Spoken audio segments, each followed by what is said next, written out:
The Carolina Panthers face their first test of the 2025 season as they have joint practice with the Cleveland Browns on Wednesday morning in Charlotte. We'll break it all down right here on Locked On Panthers.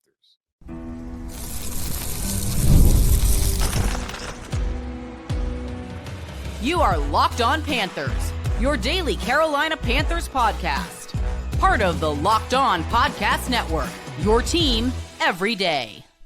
Welcome into another edition of the Locked On Panthers podcast, the part of the Locked On Podcast Network. I'm your host, as always, Julian Council, talking Carolina Panthers with you every Monday, Tuesday, Wednesday, Thursday, and yes, of course, Friday, your team every day. That's our motto here on the Locked On Podcast Network. Thanks for watching the show on YouTube and listening wherever you listen to your favorite podcast. Be sure to follow me, Julian Council, over on Twitter and Blue Sky at Julian Council, where no, we do not have a mailbag back just yet. Starting on September 3rd, heading into week one, the weekly Wednesday mailbag is back every single week throughout the regular season and quite possibly the playoffs this upcoming season. But in the meantime, you can at me or DM me over on Twitter or at me over on Blue Sky. Hit me up with all your opinions, any questions that you have throughout training camp, throughout preseason, and I'll get back to you on those handles. Today's episode of Locked On Panthers is brought to you by FanDuel. Right now, new customers can get $150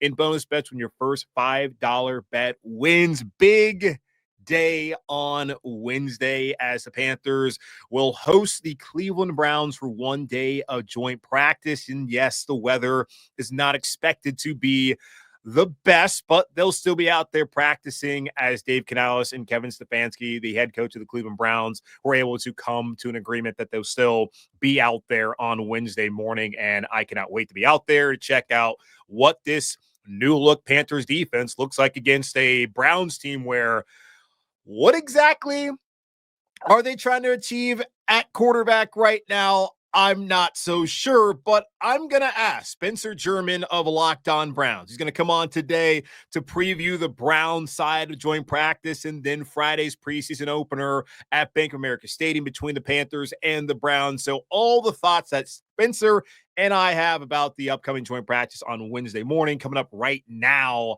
on Locked On Panthers. Spencer German, he is the host of Locked On Browns here, part of the Locked On Podcast Network. Check him out on YouTube and wherever you listen to your favorite podcast. And also check him out over on Twitter, X, whatever you want to call it, at Spencito_. And God, I love the handle. Spencer, how you doing, man?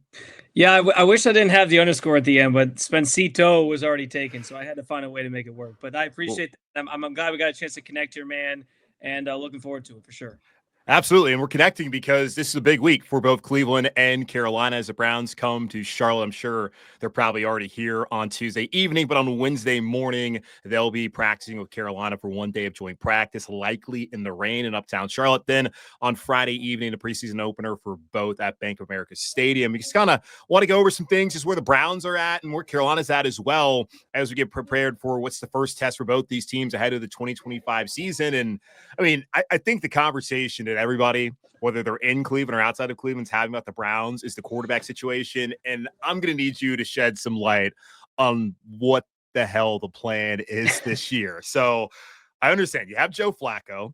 He was there a couple of years ago, went to the playoffs, a lot of picks, but the vibes are high anytime the Browns go to the playoffs, considering like the history of the organization over the last 20 plus years. Kenny Pickett, Dylan Gabriel, both of those guys are in tow, but right now apparently hurt.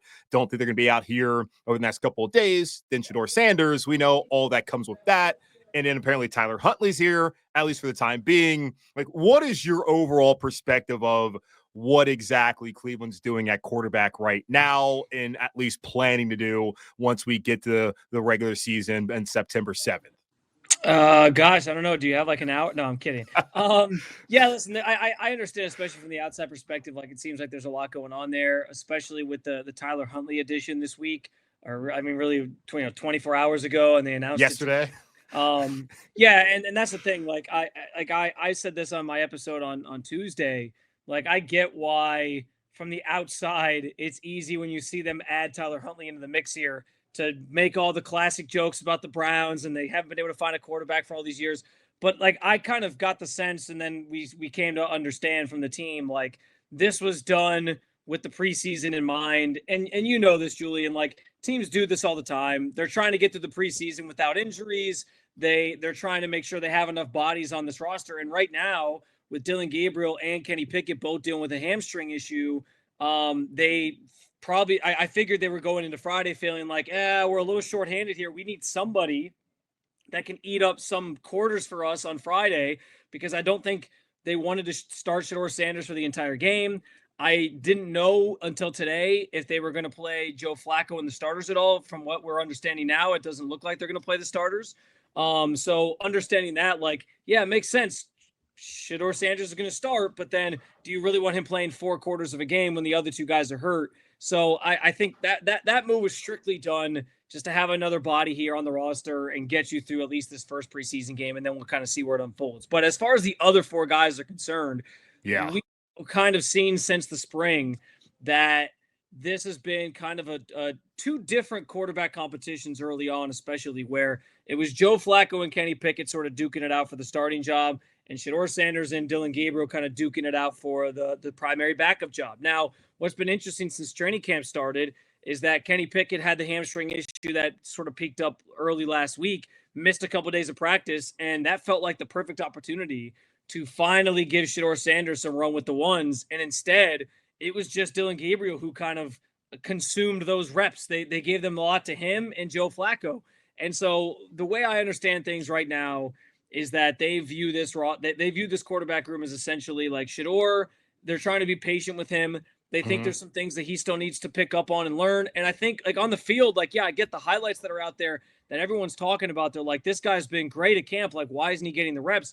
There's clearly something going on behind the scenes here where they just feel like Dylan Gabriel's more advanced in understanding the offense, or just the way he processes, or whatever it is, that they've been willing to put more on his plate than Shedeur's. And so from that, it's kind of been him being the last guy on the depth chart. Dylan Gabriel kind of getting these opportunities, and it certainly feels like they're preparing him to play at some point. And then the 2 veterans kind of duking it out at the top. And with Kenny Pickett sort of out of the picture, I think Joe Flacco really shined this last week and showed you what he's capable of in this offense that he knows and that he's very familiar with in the locker room. So, I think going into I think going into this week and going into the start of the season, it certainly feels like Flacco sort of has the leg up here. And depending on when Kenny Pickett gets back, if he can sort of reinsert himself into that conversation, we'll see. But yeah, there's a lot of moving parts and kind of a lot going on. But my read of the situation is one of Flacco or Pickett, and I sort of lean Flacco at this point, is going to be the starter. And they'll probably try to trade or move off of the other veteran. And then the 2 rookies will kind of be there waiting in the wings as your next guys in line. And then at some point, who knows, Deshaun Watson might come back into this picture during the season. So we'll see how that turns out. But that's my best read I can give you on the quarterback situation as it stands right now. Yeah, totally forgot about Deshaun. And that is a bullet that the Panthers dodged, because I know back in the offseason when the Haslams decided to give Deshaun that fully guaranteed 5-year deal, David Tepper, the owner here in Carolina, was very interested in Deshaun, but was not interested in the kind of money that he eventually signed with the Browns. So that's one of the quarterback bullets Carolina dodged, even though quarterback situation has still been in flux. I think it's stabilized now with Bryce Young, at least based off of how he performed in the second half of the season. Well, a lot what you said made sense. Like, clearly to anyone who understands, like, Tyler Huntley's only here for like probably a week. And it's not just like you don't want Shedeur Sanders to play the entire game. You don't want Shedeur Sanders playing the entire game behind a second and third string offensive line and potentially getting injured. So that's some other perspective people need to know about. But like and Dylan Gabriel, I guess, like, he played 6 years of college football, so he has more experience than Shedeur. So I guess I can understand that from that perspective, even though I think Shedeur's probably more talented. But overall, like, it's a lot, man. Like, and Flacco or Pickett, it's kind of your read on like who's likely the starter. So I saw Adam Schefter put this out there. And like, your boots on the ground. I know Schefter's obviously got great sources, but he was kind of like alluding to them keeping 4 quarterbacks, which would be ludicrous in my opinion. I think it's crazy to keep 3 anyways, because you never want the third guy to play. And unless it's like Joe Webb, they're not playing special teams for you. Taysom Hill in the same light. So like, that's not a possibility, right? Like, so it's going to be like 3, as you kind of mentioned there, trading a veteran, keeping the 2 rookies. So what's interesting is, like, we talked to Andrew Berry about this a little over like a week and a half ago. And he was asked point blank, like, is that something you would consider? And, Andrew Berry gives a lot of like the GM speak answers, the very just like PR answers. And he said like, yeah, we'll consider it. So it's like, I do think it's something that they might actually weigh. And my biggest reason, here's the thing. I will not be surprised if they keep 4 initially. Like, because you know how it goes. Like, roster cut down day happens. Last year they did it. They kept 4 last year initially because they were trying to trade, ironically, Tyler Huntley, and nobody took the bait. And so they ended up just being like, okay, we're going to cut Tyler Huntley. So I wouldn't be surprised if initially roster cut down day happens and they say, all right, we're going to keep 4 and we're going to try to trade one of these guys and see if somebody's desperate for a quarterback. I've already talked to our boss, Ross Jackson, here at the Locked On NFL Network about, hey, any interest in Kenny Pickett down in New Orleans? It got the Kellen Moore connection and all that. And he said, there's a possibility that maybe something comes to fruition. So, I think they'll explore those options and maybe they, figure out a trade partner. Maybe they don't. They just have to cut bait.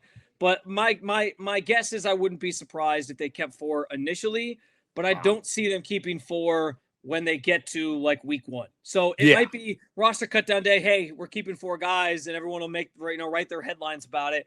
And then a couple of days later, maybe there's like a guy that they really want that became a free agent, clears waivers. And they're like, all right, we're going to take this guy and add him to the roster. And we're going to move on from this quarterback because we couldn't get a trade going. So that's my guess on how it could play out.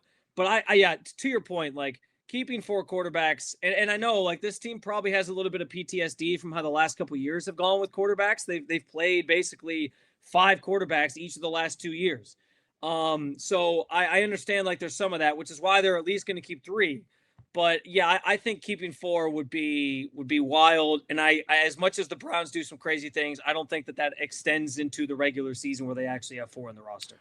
Yeah, I mean, people are already getting the jokes off. I don't think you want to add any more to the fodder there about what Cleveland's quarterback situation is, notwithstanding Deshaun Watson, what was going to happen with him later on. But yeah, I would think, at least from my thought, like it would probably be the best scenario if Pickett somehow is healthy enough to be able to play for you, and then you see what happens down the road. Like, he's clearly not the future, but I think you would at least want to have a younger option opposed to Joe Flacco. You know what he can provide, but it's kind of like, all right, we've seen the best of Joe, but we'll see how it all plays out. Very interesting there.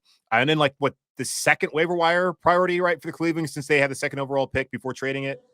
Yeah, that is where they would fall in line once that sort of sets itself.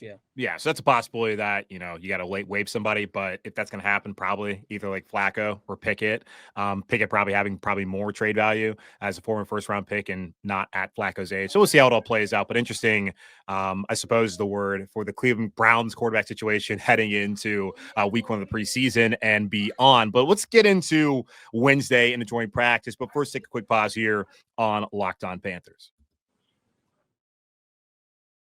This episode is presented by Yahoo Fantasy. It's the best time of the year. NFL kickoff is almost here, and that means fantasy football season is back in full swing. And this year, Yahoo Fantasy is turning things up with fantasy football experience like never before. This year, me and Locked On NFL are playing on Yahoo Fantasy, and you should too, whether you're a first-timer or a veteran making your millionth league. To celebrate 28 years of fantasy football greatness, Yahoo Fantasy is dropping 28 big new features over 28 days throughout August. To kick it off, they just dropped Yahoo Fantasy Guillotine Leagues, a killer new way to play fantasy football on Yahoo, where the lowest scoring team gets eliminated each week until there's one team left standing. With the season around the corner, now's the time to get your league together and give this new mode a try. If you're more into the classics, you can still play in head-to-head private leagues or join a public league. Stay tuned for more killer announcements and start playing Yahoo Fantasy Football now at yahoofantasy.com/LockedOnNFL.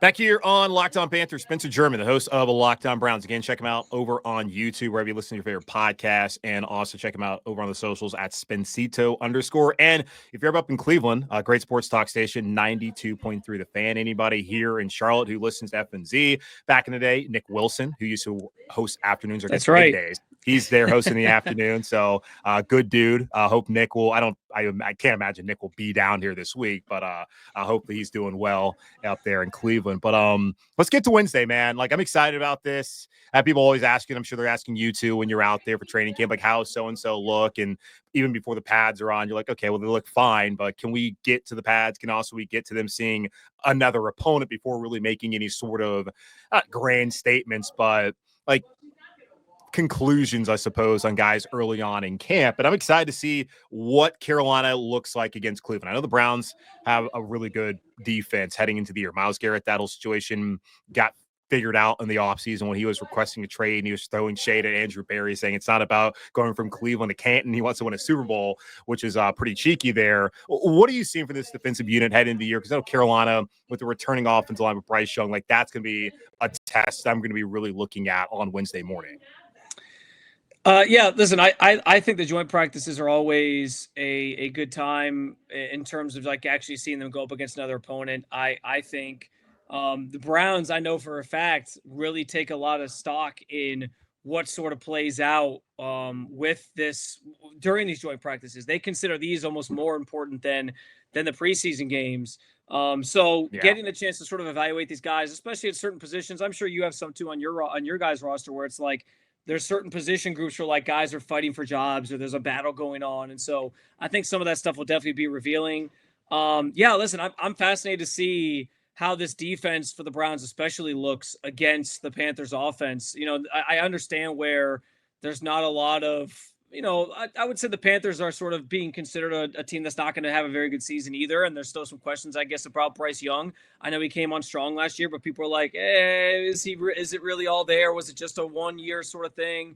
And so he still sort of has some things to iron out. And so I think from that perspective, like, he's going to get a really good test from this Browns defense. And I think the Browns defense is going to kind of get their first chance to show what they're going to be able to do. And I also think, like, for the Browns, they're going to have a lot of rookies that are making an immediate impact, especially on the defensive side of the ball.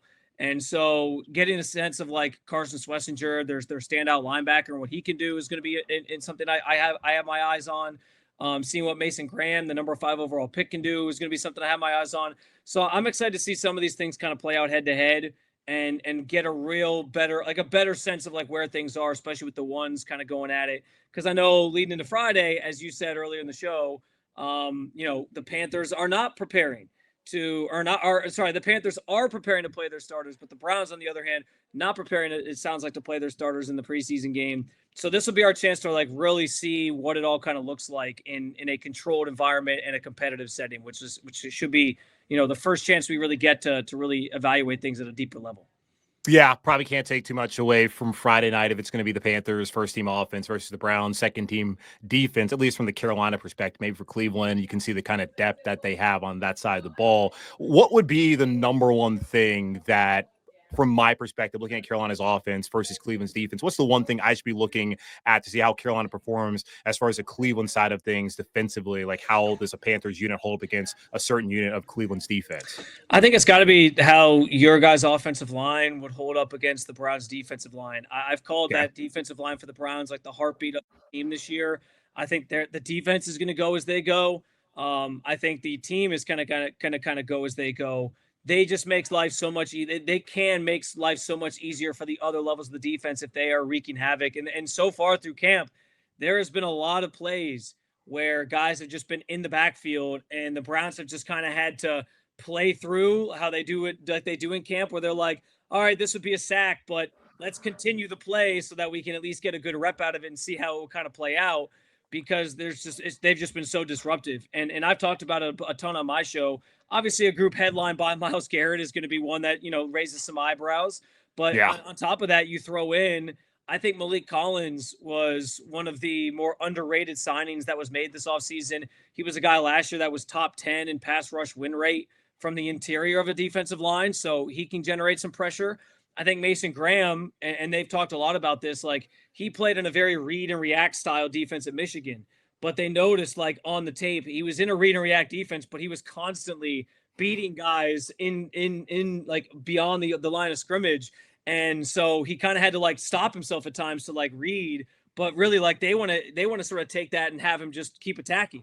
because that's the type of front that they want to run with Jim Schwartz. And so I'm excited. Again, I think what he can do and him being able to take some pressure off of Myles and allow him to open him up to maybe do some other things, I think is interesting. And then on the opposite side of Myles, usually the Browns have kind of done this Rene pass rusher program where they like get a veteran guy and they bring him in for a year and they put him opposite of Myles.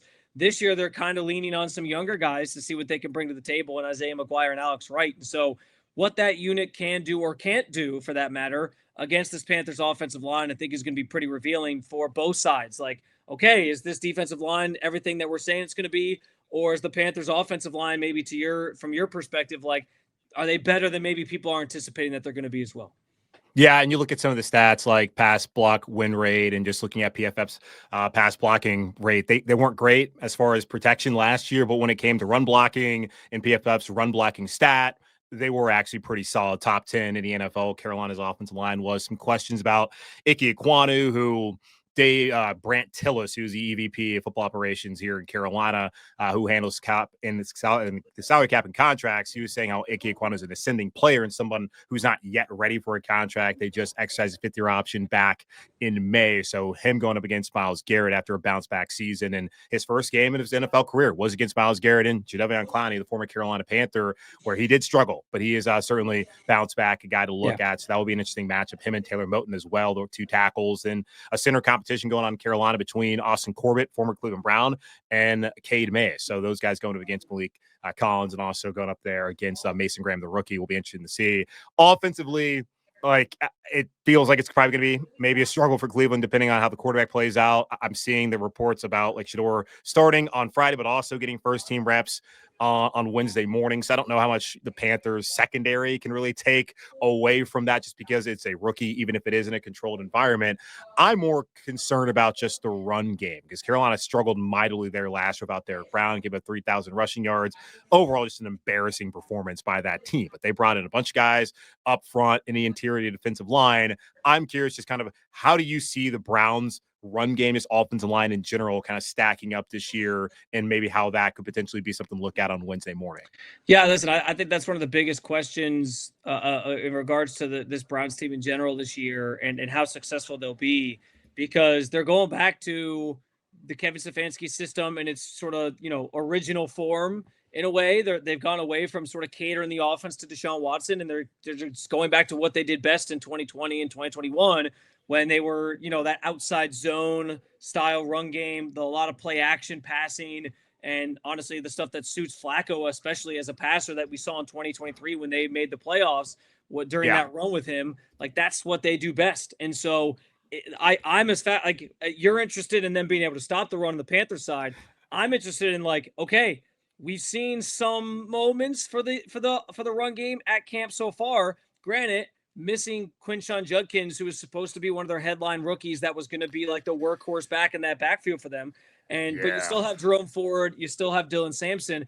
Are these guys going to be effective against another team and against a defense and against somebody who's trying to actually attack you and tackle you and all these different things? Because that is going to be the root of the offense this year. That is going to be the thing that if they get the run game working, it's going to help everything else kind of flow and work. And I think the offense has a chance. It won't be hard because the offense was historically bad last year. But the offense, and this has been my argument about the Browns all off season, is like, if they can just get competent offense, I don't like the win totals for the Browns being like 3, 4, 5 wins. I'm like, they could get the 7 wins if their offense is just competent, because they could not score. They were the worst in the NFL last year in scoring touchdowns. Like, so if they can just get competent offense, like, they can be better than I think people maybe are giving them credit for. I'm not saying playoffs. I'm not going that far, but I do think like that's the big sort of sticking point for me. And if their offense is going to be competent, they're going to need a good run game to sort of be the anchor of that group. So another good point by you in terms of like something that I'll be watching, because it sort of seems like it's oil and water, where like the Panthers have this from last year bad rushing defense, but the Browns weren't a very good rushing team, and now they're trying to make that their strength again, and the Panthers are trying to be able to stop it. So it will be fun to sort of see those dynamics play out and find out if this Browns offense is going to take steps towards being more effective, especially in that phase of the game in 2025. Yeah, it's the old stoppable object versus movable force. So we'll see how that plays out on Wednesday morning as Carolina spent a lot of time this offseason trying to improve the interior defensive line, getting Derek Brown back, adding guys like Turk Wharton, Bobby Brown III, then the Browns going back to more of the foundational principles of a Kevin Stefanski offense. I'll leave you with this. Kind of overall, like, what are the vibes for Cleveland just going into the season? Like, what are your overall thoughts just heading into preseason and even a couple weeks away from roster cut down week 1 on what you expect out of this Browns team in 2025? Yeah, so I mean, vibe wise, like I think the fan base kind of understands what this year's about. I think they understand a lot about like growth of young players in this rookie class, but I think they also understand like you have veterans on this team. Like you brought Myles Garrett back. They clearly didn't want to tank and do that whole thing because you could have traded Myles if you want to go that route. So that signals that they are still trying to be competitive and try to go out and win as many football games as they can. So we'll see what that looks like. We'll see if they're able to accomplish that. But you have guys on this team that are clearly back with this team this year because they think that they want to try to go out and compete and win. And you're never going to be able to sell players on like, hey, we're taking like a gap year to get us to maybe a franchise quarterback next year in the draft. But I do think the fan base understands like, yeah, they're going to probably try to win, but so much of this year is also going to be about those young guys kind of coming along and setting the stage for whatever sort of awaits in 2026, potentially in the form of drafting a franchise quarterback, which it sounds like is part of their plan. But yeah, I kind of feel like that is the narrative about the team going into the season. I think some of the win totals, like I mentioned, are maybe a little bit low because I think they could be better than that if the offense is at least competent. And I think the defense is going to get back to being pretty dominant again. But at the same time, I'm not sitting here trying to sell snake oil to anybody. Like, I'm not going to sit here and tell you the Browns are going to be a playoff contender or anything like that. Like, they have a lot of things they have a lot of weaknesses. They have a lot of position groups that are just inexperienced in general. And so I think fans are kind of going into it with the understanding of like, hey, if we get like 6-7 wins, we'll understand that's a pretty successful year in the grand scheme of things. We got 2 first-round picks next year that we can add to this roster. If we have a franchise quarterback that we find in one of these rookies, great. If we don't, we can maybe package those together to get one, whatever that looks like, and we'll kind of be on our merry way. But that's kind of my read on the situation right now is threading that needle between like being competitive, but also understanding that you're rebuilding this roster for the future. Yeah, and tough neighborhood that you live in there with Cincinnati probably bouncing back, and For sure. of course Baltimore, and then Pittsburgh. Mike Tomlin just has no way of finding a way to lose, have a losing season. So we'll see how it plays out this year. Will be interesting to check it out on Wednesday, then on Friday, and then from afar once the season does get going for Carolina and for Cleveland. Again, he's Spencer German of the Locked On Browns podcast. You can check him out on YouTube and wherever you listen to your podcast. Check him out also on social at Spencito_. And check him out also if you're ever in Cleveland, or just, I guess you can probably find it on somewhere, wherever the Odyssey, I think the Odyssey app, 92.3 Fan. Check him out whenever he's on there live, breaking down the Browns and all of Cleveland sports. Spencer, appreciate your time today, man. Yeah, man, I'm glad we got a chance to do this. I wish it was previewing a regular season game, but hopefully at some point we'll get there. Still fun though, man. And well, I hope we get a chance to catch up down the line. Yeah, absolutely. See you in the Super Bowl. We'll take a quick pause and come back here, wrap up the show. Summer sports are in full swing, and whether you're all about baseball under the lights, golf on the greens, or high-stakes soccer action, FanDuel is the best way to make every game more exciting. You're already following the action. Why not make it a little bit more thrilling? With FanDuel, you can get in on the game while your friends are getting sunburned at the beach. I've been using FanDuel to track my favorite matchups, and the app keeps it fresh with new daily promotions and fun ways to bet. It's easy to use, fast to pay out, and makes even regular season games feel like must-watch events. Whether I'm placing a same-game parlay or watching a bet ride into the 9th inning, FanDuel makes it feel like I'm part of the action. New to FanDuel, new customers can bet just $5 and get $150 in bonus bets if your first bet wins. Open the FanDuel app today or visit FanDuel.com/lockedon to get started. Thanks again to Spencer German of Locked On Browns taking the time today to break down what's going on Wednesday morning with joint practice here in Uptown, and then on Friday night, the preseason opener. And don't love to hear that the Browns are going to play their starters in all likelihood on Friday, because you want to see the Panthers ones go against the Browns ones. And for anybody, and that's going to be actually everybody who goes to the game on Friday, I hate that you guys are going to miss the opportunity on Wednesday morning where I will be there checking out the Panthers ones versus the Browns ones, both on the offense and defensive side of the ball, as it'll be a good test for Carolina. And it was really good to hear that there were questions about just the Panthers offensive line versus the Browns defensive line, as that appears to be the strength, the heartbeat of the defense, as Spencer said. And then the Browns run game, as they try to figure out what that's going to look like against the Panthers run defense, which was not great. A disaster is actually the word to put it last year in 2024. But we're moving upward, as that will be two things I'm definitely looking at on Wednesday morning, which should be a rainy Wednesday morning. So really the ground game, that will be something I think is going to have more focus than the pass game, which of course, let's still try to throw the ball because you're going to be in a situation like this at some point in the season. And Dave Canales talked about how great of an opportunity it is for Carolina and for Cleveland. So joint practice again on Wednesday morning here in Uptown Charlotte. I'll have all of my observations and reactions to that on Wednesday afternoon for y'all here on YouTube and in your podcast feeds. But that's going to wrap up this edition of the Locked On Panthers podcast, part of the Locked On Podcast Network, hosted by yours truly, Julian Council. Again, y'all subscribe or follow the show free over on YouTube or wherever you listen to your favorite podcast. And be sure to follow me, Julian Council, over on Twitter and Blue Sky at Julian Council. In the meantime, be safe, be happy, be whole. As always, keep pounding. And I'll talk to y'all later on Wednesday to give you all of my observations and takeaways from the Panthers joint practice with the Cleveland Browns.